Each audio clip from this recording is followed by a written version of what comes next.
Nasa linya po natin ngayon ang bagong chairman ng Senate Blue Ribbon Committee, walang iba kundi si Senator Panfilo Lacson na Senate Pro Tempore din po ng Senado sa ngayon. Magandang umaga po, Senator Lacson. Good morning, Senator. Good morning. Yeah, Weng and Weng. Magandang umaga. Maraming salamat po sa oras. Ang daming challenges ngayon na harapin po ninyo bilang isang senador dahil una, pangalawa kayo sa pinakamataas na opisyal ng Senado ngayon at pangalawa, kayo na po ang tatayong tagapangunahing taga-imbestiga ng Senado bilang chairman ng Senate Blue Ribbon Committee.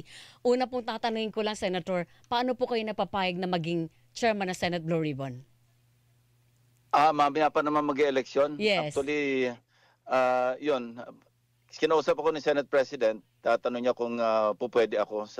Ang unang reaction siyempre, hindi ba kailangan dyan abogado? Ang sabi naman niya, wala naman sa rules at saka may experience na siya nung una siya naging senador pa na mayroon na naging chairman na hindi naman lawyer. So hindi requirement ang sabi niya. Okay. Ano sabi ko, sige, kung wala namang kukuha doon sa bagong mayorya, edi I'm willing to take it on. Total, kayo naman ay personally, alam niyo yung tatalakahin dahil ang tanggapan po ninyo ay nag-imbestiga na rito. Ano po ang magiging taktika ni Senator Lacson sa investigasyon? Kayo ba'y mag-take off from where natapos yung investigasyon kahapon? Kung saan pumutok ang pangalan ng mga kongresista? Yeah, where they left off, doon ako mag-start. Pero siyempre, titingnan ko muna yung transcript kasi 3 pagdinig na yan, lalo na itong huling-huli na maraming sinangkot, pag-aralan din mabuti kasi marami ring katanungan dahil doon sa mga pangalan na yung iba, sinasabing wala naman sa Kongreso. Paano sinabi ng congressman na binigyan nila. So titingnan din mabuti, pag-aaralan yung records, yung transcript, yung testimonya, yung mga dokumento. Kaya titingnan ko kung maitutuloy pa rin yung naka-schedule na Tuesday next week. Kung hindi, maaaring mantala ng 1-2 araw para lang mapag-aralan din ng mga staff kung ano talaga nilalaman yung kabuuan ng 3 pagdinig. Okay. Senator, ako naman, balik muna ako doon sa nangyari kahapon na pagbabago sa liderato ng Senado. Kasi may kahapon nung natanong ata si Senate President Tito Soto, nabanggit niya, isa ho kayo sa mga dapat tanungin kung bakit nagkaroon ng leadership change. Ano ho ang nagtulak ko sa inyo para itulak na baguhin ang nakaupong Senate President? O palitan? Ano yan usapan naming 5 sa minorya. Nagtanong-tanong nga kami, nagtanong sa mga kasamahan namin kung sino yung gusto na magpalit ng liderato. At base do sa unang nakalap na information, mukhang uubra na magkaroon sufficient na numero.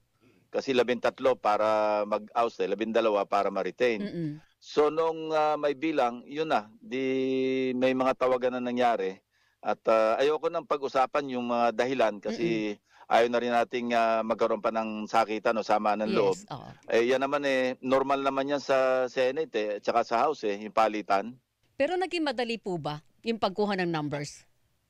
Medyo. Over the weekend lang actually Nag-start lang yan. I think unang pulong namin 5, Friday.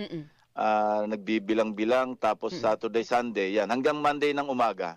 Nung sufficiente na, nagpirmahan na. Merong draft reso, resolution. At nung sufficiente yung numero, yun na. Pinuntahan na namin si Senate President Cheese.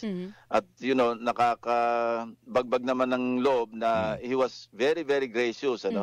Ang sabi ko nga, statesman par excellence, yung naging demeanor, yung naging reception sa amin ni Senate President Cheese. At sinuggest ko pa na baka naman pwedeng para lang sa solidarity ng ating Senado, baka pwedeng siya na yung mag-administer ng oath kay bagong Senate President. Sabi niya, walang problema. Kasi nung una, ang pakiusap sa akin ni Senate President Soto, sabi niya, ikaw na yung mag-ano sa akin, mag-administer. Sabi nga, tanungin muna natin si Cheese, baka naman payag siya o willing siya na mag-administer, mas maganda ka kung tingnan yun. At ganun nga nangyari. So napakaganda ng transition. Hindi ko na po tatanungin, Senator, kung ano yung mga personal dahilan. Sabi niyo, hindi magandang mag-dwell doon. Pero ang bottom line, issue ito ng itong flood control projects issue at saka kasama ba yung sa impeachment complaint versus VP Sara Duterte? Maraming dahilan na hindi ko masabi kung ano yung pinakamabigat na dahilan. Opo. Kasi decision individual decision ng mga kasama namin may kanya-kanya silang dahilan kung bakit sila pumayag o kaya na nagsabi na gusto nila ng change ng leadership. Oh, basically ano naman ito, 'di ba, Senator, issue of leadership. So parang trust and confidence ito issue ng mga senador versus sa kanilang Senate President previously. Yes, at inasahan natin kasi sa ngayon 15 at saka siyam yung minorya. Huwag nating minosin yung siyam kasi malaki yun, ha. Correct. At makakuha sila ng ilan ng 6 o 5 o 4, 13 yun. So So ibig pwede sabihin, magpalit anytime. hindi Oo. kayo magkapapakakampante sa leadership ngayon. Pero si Senate President Soto naman, consensus siya, builder. Correct. Totoo yun. Naranasan na namin siya. Talaga hindi siya nagdi-decide na mag-isa. Correct. Lagi nilalatag niya sa mga kasamahan. O ito yung ating gagawin, ano masasabi ninyo? Opo, Ganon siya ka-open. Okay, Senator, nabanggit nyo nga normal lang yan na merong change of leadership. Pero sa pananaw ng taong bayan, ito ba ay makapagbibigay ng impresyon na bakit hindi united ang Senado? Sa panahon na medyo hati ang ating bansa, bakit nagkakaganon sa loob ng mataas na kapulungan?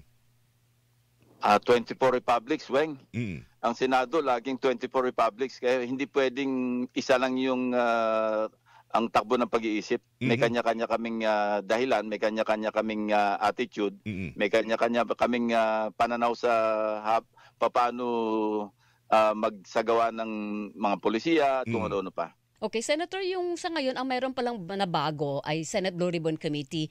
Yung iba po bang, at least yung mga major committees, mababago po ba ang committee chairmanship or kaya naman ay composition ng komite? Yes, kasi kahapon, after ng session, maga kami nag-adjourn para magka-cool down, sabi nga ni Senate President. Yes po. After nung ng mga speech natin, mag-adjourn na muna tayo para makapag-settle down tayo at the same time, mag-cool down. So yun, nag-focus kami. May mga hindi naman sila basta makakapili over the majority members. Priority siyempre yung majority. Tanggap naman namin lahat yun Kaya nung nasa minorya kami, kung ano yung maibato sa amin, yun na lang yung aming paghahati-hatian. Tigi-tigis ang komite, yung sa majority, minsan 3, minsan 2, minsan 4 pa nga Pero walang reklamuhan tungkol doon kasi yun ang kalakaran, yun ang fact of life Totoo po yan. Basta yung Finance Committee, hindi na yung mababago kasi nasa gitna na kayo ng budget deliberation. Ganun po ba yun? Hindi lang yun. Member ng majority si Senator Sherwin. Opo. So walang Kaya pagbabago yung mga dating chairman ng mga chairpersons ng mga komite, mananatili silang chairman kasi after all, nasa majority naman sila. Okay. Okay. Ang Senator, mga mababago lamang yung nasa minority ngayon. Halimbawa, yung sabihin na natin, yung Labor Committee na dating hawak ni Senator Amy, mapupunta kay Senator Raffy. Yung mga ganon. Okay. Tapos si Senator Loren, I think yung Defense Committee na dating hawak ni Senator Jinggoy, yun, siyempre, tatanungin yung mga preferences tapos titingnan kung walang conflict, di sila na yon. Sir, huling hirit ko na lang, dun sa balikan ko yung issue sa mga diskaya, kahapon, nag-isa-isa siya ng 17 former and current congressmen. Paano niyo po tatanggapin yun? Yung naging statement na yan ni Diskaya, ni Curly Diskaya kahapon sa hearing na Senate Blue Ribbon. Paano niyo tinatanggap, Ms. Senator? Dapat ba nating paniwalaan agad yon or meron kayo nakikitang may kakaiba doon sa kanyang statement? Unang-una, resibo ang hahanapin ko. Hindi pwedeng say so, hindi pwedeng maski sino ituro, hook, line, and sinker, yun na yun. Siyempre, hanapan mo ng pruweba. Kasi ako mahilig ako sa resibo Correct. Pagka ako'y, alimbawa, sa privilege speech ko, hindi po pwedeng basta sasabihin ko lang na bali-balita lamang o sabi-sabi ng kung sino. Kailangan tingnan mo, teka muna, anong magbaback up dyan na ebidensya? Na totoo yan, Tapos, may sinasabi siyang ledger. Tatanggapin ba natin yung ledger lang? Kailangan suriin yung ledger. Kasi alam mo, yung sa mga investigador, di ba, tinatanggap sa korte yung yun, kung yung notes na yon ginawa nung araw pa nung kasalukuyan nagsasagawa ng investigation, credible yon. Alright. Pero kung yung ledger ginawa lang tung weekend, paano na natin paniniwalaan? At saka kung selective masyado, di ba may kasibihan yung mga lawyers na falsus en uno, falsus en... Correct, sir. Tama po. Alright. Oo. So titingnan natin yon kasi kung selective naman at meron siyang pinagtatakpan at meron lang siyang parang unfair naman yon, di ba? Alright. Senator, maraming salamat po sa pagkakataon ngayong umaga. And good luck. At pabantayan po natin pare-pareho ang isyong ito, Senator. Maraming salamat po.